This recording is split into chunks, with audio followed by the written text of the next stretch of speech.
Chapter 43, New Classes. I'll go with you to Arithmancy, Harry, Hermione said once they finished breakfast. I need to talk to Professor Vector about my independent study. And secretly, she also wanted to see who else was taking the class in her year. Great, you can show me where it is, Harry said. Hermione rolled her eyes and led the way. Upon reaching the classroom, Professor Vector rose from her seat and greeted her with a broad smile. Miss Granger, she said, I'm so glad that you were able to come back. She shook her favorite student's hand formally. I'm glad I could, too, Professor, Hermione replied. How was your summer? It was very nice. France was wonderful. I learnt a lot about French magical history. The rest was just really busy. Oh, and thanks for keeping an eye on Harry this summer. No thanks necessary, Miss Granger. It was my duty as a teacher. I'm glad to see you looking well, too, Mr. Potter.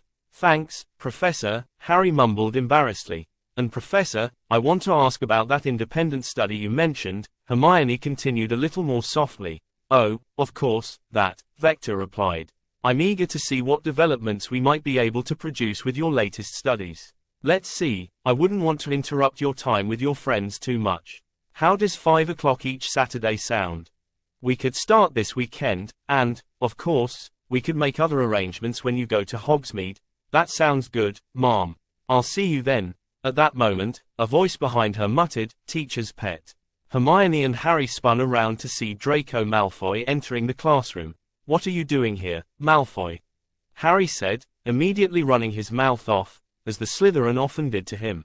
I am taking Arithmancy this year, Potter. What are you doing here? Same thing, Harry replied. Ah, Granger's got you trained well, I see. Hermione considered backing off and letting Professor Vector handle this, but by the same token, there wasn't much Malfoy could do in front of her, so she decided to fire back. You say that like it's a bad thing, Malfoy. Harry started turning red at getting caught in the middle. Vector stopped her own retort in surprise at Hermione's boldness. Well, I suppose it might actually make Potter interesting, for once, Malfoy said. Say, what's the matter, Granger? Couldn't get Weasley to go along with it? No, Ron just happens to be better at runes. I recommended it to him. Oh, so you do have both of them trained, okay, that's enough. Vector interrupted before someone could say something they'd regret. She could sense it coming as a teacher, although she was secretly pleased to see how far Hermione had come from the shy little girl she'd met 2 years ago. Everyone take your seats, please. I'll see you in Transfiguration, Harry, Hermione said. Yeah, see you later. Hermione walked off to make good use of her free period. She was sure she could find something to fill the time. Meanwhile, Harry took his seat as far from Malfoy as possible. The one good thing was that this was one of the few times he'd seen him without Crabbe and Goyle at his sides, as if those two could ever cut it in Arithmancy. Still, he felt pretty isolated. His year at Hogwarts was a lot smaller than average, and Arithmancy wasn't the most popular class. But even so, he was surprised to find that Dean Thomas was the only other Gryffindor in the room. Meanwhile, there were 7 Ravenclaws, and Malfoy was joined by Blaise Zabini, Theo Knott, Daphne Greengrass, Tracy Davis, and Pansy Parkinson from Slytherin. Harry wasn't sure Pansy could cut it in Arithmancy either, and the way she kept sidling up to Malfoy, she was probably only doing it for him. Hufflepuff was represented by Justin Finch Fletchley, Susan Bones, and Megan Jones. Welcome to Arithmancy. Professor Vector began the class with a brief explanation of the next 3 years, which Harry had already heard in bits and pieces from Hermione. It was actually a refreshing change, he thought when he realized that everyone in the class actually wanted to be here. There were always a few, even Ron in his worst moments, who didn't particularly care for the required classes. However, Harry was the only one who was prepared for Vector's introductory quiz to see how good at maths they were. Most of the class groaned when she announced it, and he noticed that Malfoy grimaced in anger when she explained how Muggle-born students often did better on it than pure-bloods. Harry wasn't sure how well he would do himself. He hadn't been bad at maths in Muggle school, but he was out of practice, although Hermione had been trying to coach him for the past couple days. However, when he looked over the parchment and started solving the problems, he realized that it actually looked pretty easy. No, scratch that. Only the beginning was easy. Hermione might have been able to do this in her sleep when she was 9, but for mere mortals like him, the harder questions quickly escaped his grasp. On the other hand, He noticed Malfoy and the other Slytherins growing frustrated even faster than him. Maybe this wouldn't be such a bad class after all. Ron had a very different experience walking into Muggle Studies class. Officially, there was enough interest in Muggle Studies to justify splitting it into 2 sections, like the core classes, but his section was tiny. It was supposed to be the Gryffindor-Slytherin section, which was scheduled opposite Arithmancy because of the chronically low interest in Arithmancy in Gryffindor and the chronically low interest in Muggle Studies in Slytherin, but it didn't look much like it. Muggle Studies tended to attract pure bloods looking for an easy O, half-bloods looking to get in touch with their Muggle heritage, like Seamus Finnegan, and particularly people with parents working at the Ministry, where they had to deal with Muggles more. Ministry work often ran in families. That was probably the only explanation for the lone Slytherin in the class, Elizabeth Runcorn. Her father worked at the Ministry in the DMLE somewhere. There was also one Ravenclaw and one Hufflepuff whose regular section, Ron overheard, conflicted with ancient runes. Apparently, scheduling electives was more complicated than anyone let on. Probably a job for someone like Hermione. Charity Burbage was a middle-aged witch with a bit of a tired face and scruffy hair that had once been red, but was now a faded tan. Only her eyes, which were prominent and a deep forest green, looked lively and spirited. She was a pure blood, as everyone knew and joked about at times, and which made Hermione skeptical about the quality of instruction in her class. But no one could deny she had a passion for her chosen subject, much like Ron's dad. "Good morning," Burbage said happily, "and welcome to Muggle Studies. I know this course may be a little off the beaten path for some of you." She nodded at the small size of the class. "But I hope that each of you will find it as fascinating and informative as I have. The most important goal of this class, as per the official curriculum, is to be able to interact with Muggles comfortably and without raising their suspicions. Naturally, this means that we will focus a lot on the differences between us. Muggles wear different clothes than we do, read different books, listen to different music, have a different history and culture, and, of course, use electricity instead of magic. Oh, so that's how it's pronounced, Ron thought. However, while we are studying these things, I hope that I can instill you with a deeper understanding of Muggles. For all our differences, I believe that deep down, we are not so different at all. After all, we're all human. A third of the families in our world include at least one Muggle who knows about magic. We have the same needs and desires, the same hopes and dreams. And magic may make it easier for us, but the Muggles get on better without it than you might think. That is the message I hope you take away from this class. Now, up through O, W, L level, this class will focus mainly on what you need to know to interact with Muggles on a wizarding level. The relatively limited contact you're likely to experience in daily life or a ministry job. Although that's more than you might think. You'll also be expected to understand how the Muggle and magical worlds affect one another. Even a passing familiarity with Grindelwald's War should prove that we are not completely isolated from each other. One thing that Muggle-born students often request here at Hogwarts is Muggle history and science courses. These are fascinating subjects and can mesh surprisingly well with history of magic and arithmancy, respectively. But unfortunately, they are not thought to be of much practical value for the average witch or wizard, so we will only be taking a brief look at them at O, W, L level, while those of you who continue to N, E, W, T level will be able to study them more in depth. For today's lesson, I'd like to just look at the situations where we typically encounter Muggles. Where do we often find Muggles in our daily lives, Mr. Finnegan? She asked as Seamus raised his hand. "Me da's a Muggle, ma'am," Seamus replied. "Of course," Burbage replied. "I'd wager almost all of you have a family member or a family member of a friend who is a Muggle, and those individuals can be very good resources for knowledge of Muggle life, by the way. Of course, these are people who already know about magic, which makes it a bit easier to interact with them. But when do you typically meet Muggles who don't know about magic?" Hermione's roommate, Lily, raised her hand. "Yes, Miss Moon. There's always a lot of them walking around London, Professor." "Very good. There are many more Muggles than there are witches and wizards, so in almost any city or town, you will meet many of them just walking down the street. What about you, Mr. Weasley? I understand your father has a particular affinity for Muggles." Yeah, he works in the Misuse of Muggle Artifacts office at the Ministry," Ron said, a little embarrassedly. "He has to collect enchanted stuff that winds up with Muggles." "Oh, and Mum always goes into the Muggle village for groceries." "Excellent, Mr. Weasley. 5 points to Gryffindor. In addition to chance meetings and ministry-related work, if you don't live in London or Hogsmeade, which covers at least half of you, I suspect, the most convenient place to buy food is usually at a Muggle market. So you see, we do depend on Muggles for some things, and we need to be able to talk with them without sounding completely balmy. Ron grinned with pride. He'd earned points for Gryffindor in his very first class. Even Hermione would have a hard time doing that.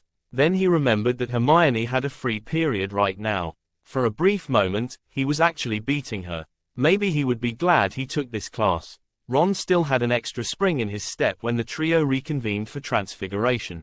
On the other hand, Harry's head was spinning from Arithmancy, Hermione looked a little bored from her free period, and Lavender and Parvati seemed shaken up from something Professor Trelawney had said in divination. Ron wanted to ask what, but Parvati inexplicably flinched away from him. But all of that was forgotten when Professor McGonagall turned into a cat to loud applause from the class. That was a trick one didn't see every day. McGonagall spent most of the lesson talking about animagy and the similarities and differences of the transformation from regular transfiguration. When you conjure or transfigure an animal, she explained, you are only creating a magical construct with no life of its own. The fourth exception to Gamp's law of elemental transfiguration states that magic cannot create life.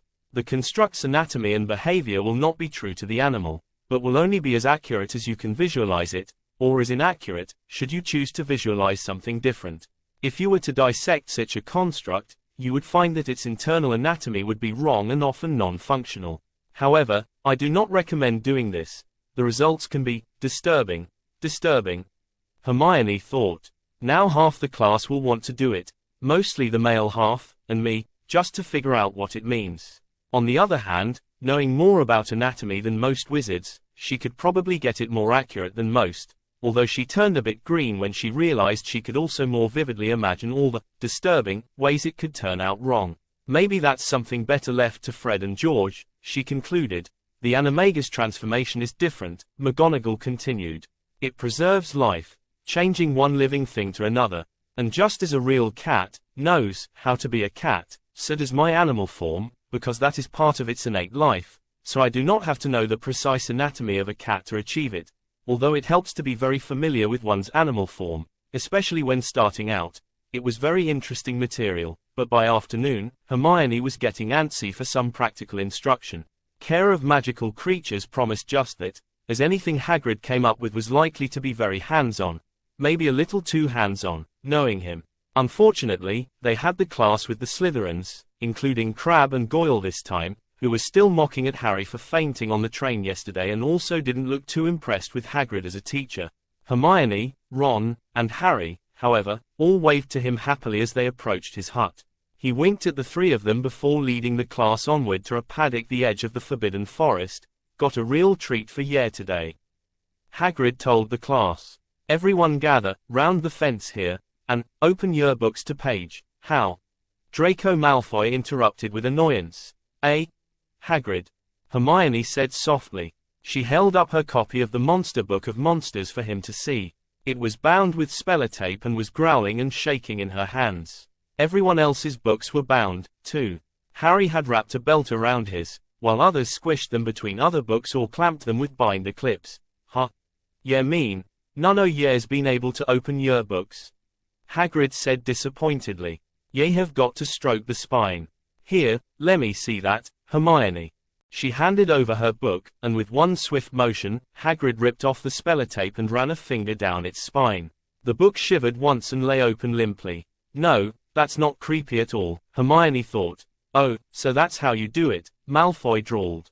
And here I thought part of the class was gonna be training our books not to bite our hands off. Well, Hagrid stammered. Lemme you get the magical creatures, then, Hermione sighed. Hagrid looked like he was trying to be funny, but his sense of humor left a lot to be desired. God, this place is going to the dogs, Malfoy groaned. I thought this would be a good class. Wait till my father hears about that oaf teaching. Shut up, Malfoy, Harry said. Malfoy sneered at Harry, but then he got a frightened look on his face and pointed and yelled, Dementor. Dementor?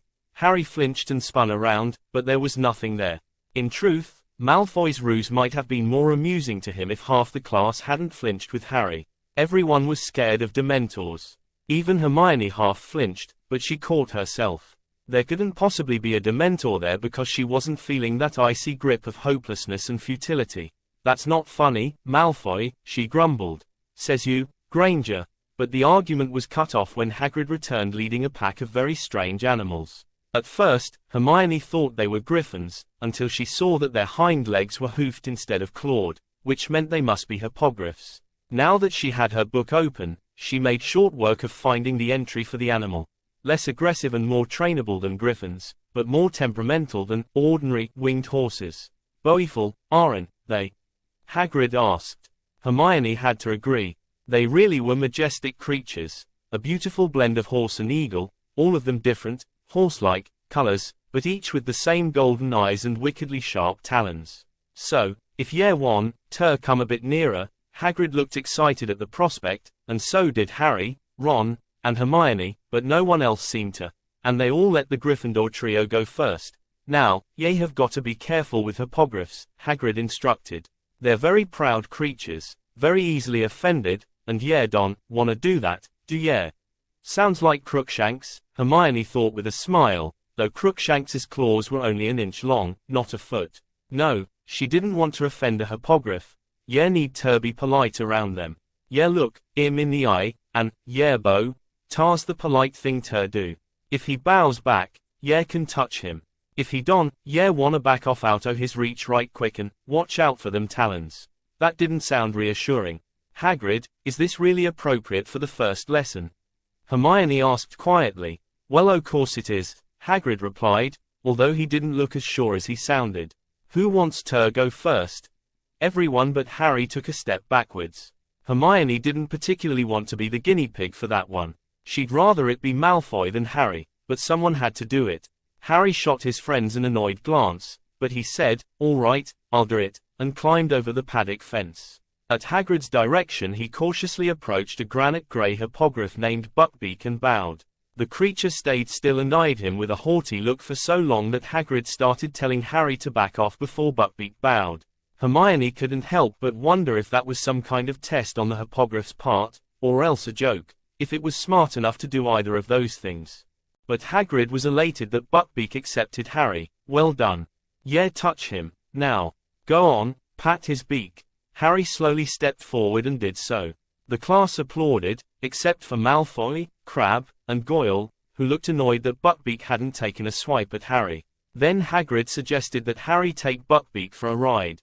That was definitely above the level of the curriculum, Hermione thought, but there was nothing she could do about it now, and Harry, predictably, didn't want to look cowardly in front of the Slytherins, so up he went. She was greatly relieved when he proved to have almost as much of a knack for riding hippogriffs as riding brooms, even if he didn't look as comfortable. When he got back on the ground, however, things started to go wrong.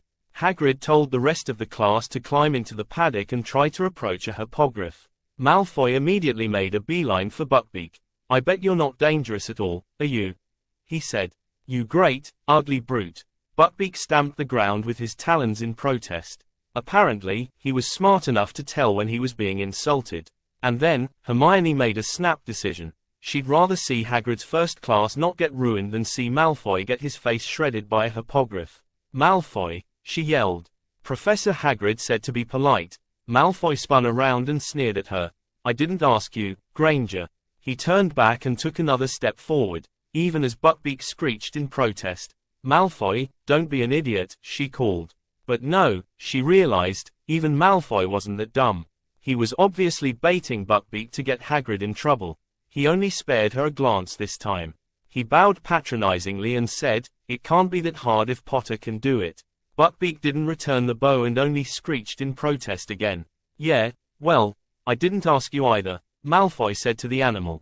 He started to step forward again. Malfoy, no. Hagrid yelled, rushing forward, but too late. He was really going to do it. He was going to put himself in the hospital wing just to try to get Hagrid fired. Hermione couldn't let that happen. Acting fast, she did the only thing she could think of. Desatelos cordon zapato sign raider. Several things happened at once. Malfoy reflexively turned back toward her at the first word of an unfamiliar spell being cast and said, What are you? Ah. Ow. The entire class screamed as Buckbeak's talons swiped through the air right where Malfoy's head had been a second earlier. Buckbeak jumped back in surprise to see Malfoy fall without connecting with him just before Hagrid backed him away. And finally, Malfoy found himself lying on the ground scrambling to get back from the irate hippogriff. His shoelaces were tied together. Filthy, mudblood, Granger, Malfoy spat, not caring if Hagrid heard. You could have killed me. Hey, she saved your sorry ass. Ron jumped to her aid. That hippogriff almost took your head off. Malfoy untangled his shoelaces and stood up. Well, then that bloody chicken needs to go, too, he said. You were baiting him, and you know it, Malfoy, Hermione said. I told you you need to be polite, like this. She turned around, took a deep breath to calm herself, and approached Buckbeak like Harry had. Hermione, no. My tea leaves. Lavender Brown called from behind her. Hermione paused and glanced at her in confusion, but she kept going. Hagrid let her approach the animal, although he still stood close by warily. Hello, Buckbeak, she said demurely, and she bowed whilst maintaining eye contact. Buckbeak seemed to approve of her jinxing Malfoy and immediately bowed back. Well, looks like he likes Hermione, Hagrid said, becoming happier again. Go on, give him a pat, then, and thanks for saving me lesson, he added in a whisper. No problem, Hagrid, Hermione replied as Buckbeak nuzzled her with his beak. Maybe Dad's right, she thought. Maybe I do have a way with animals. Of course, it couldn't be quite that simple. By the time Hermione got out of charms, the story that she had jinxed Malfoy in the middle of class and saved him from an angry hippogriff had gone clear around the school. Alternate versions included Hermione actually trying to hurt Malfoy, courtesy of the Slytherins, and Hermione saving Malfoy because they were secretly dating, courtesy of some love-struck older Gryffindor's girls. Hermione had difficulty not throwing up when she heard that one. So it was only to be expected that there would be consequences. Hermione, I was so scared when you went up to that hippogriff, Lavender Brown said as they left Professor Flitwick's classroom. I tried to stop you. But why? Hermione asked. Hagrid was right there.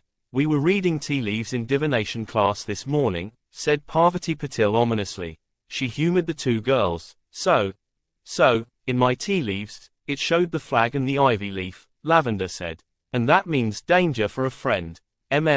Parvati added. Professor Trelawney said so herself. Parvati, I've talked to Professor Trelawney a couple of times. Has she ever actually predicted something correctly? Yes, she has. This morning, she predicted Neville would break 2 teacups, and he did. Probably just a coincidence. Besides, that could mean any of your friends. I wouldn't be so sure. Lavender pointed over Hermione's shoulder. Danger for a friend. Hermione turned around and saw Professors McGonagall, Vector, and Snape waiting for her, all looking stern. Miss Granger, come with us, please, Professor McGonagall said. Hermione just hung her head and followed him to McGonagall's office. Miss Granger, her head of house told her in clipped tones, Draco Malfoy has made a complaint against you and also one against Professor Hagrid. We have already heard his and Professor Hagrid's sides of the story, but I would also like to hear yours as well. She glared at Snape not to interfere. Hermione took a deep breath and tried to tell her teachers as accurately as possible what had happened at the paddock and why she believed she had thwarted Malfoy's attempt to bait Buckbeak into attacking him. When she mentioned the spell she'd cast, Professor Vector drew herself up and stood over her with an intensely disapproving look that made Hermione sick to her stomach. Miss Granger, please tell me you didn't cast an untested spell on a fellow student, Vector said. Of course not, Professor. Hermione replied quickly. I tested it this morning during my free period. That took the professors by surprise.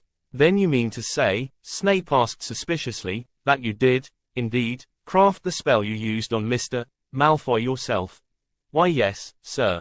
I did all the maths this summer for practice for Arithmancy this year. I just needed to get back to school to test it. And how exactly did you test this spell? Vector pressed. Hermione was a little surprised Snape wasn't trying to redirect the conversation to what she did to Malfoy. Maybe he knew a thing or two about spellcrafting himself. Well, first I tried casting the spell on an empty pair of shoes, and I did it a couple more times to make sure I got it right. Then I tried casting it on my shoes when I was wearing them, and when that worked fine, I knew I had it. Vector nodded slowly. For a spell that simple, that was probably safe enough. And if you had damaged your shoes in the testing?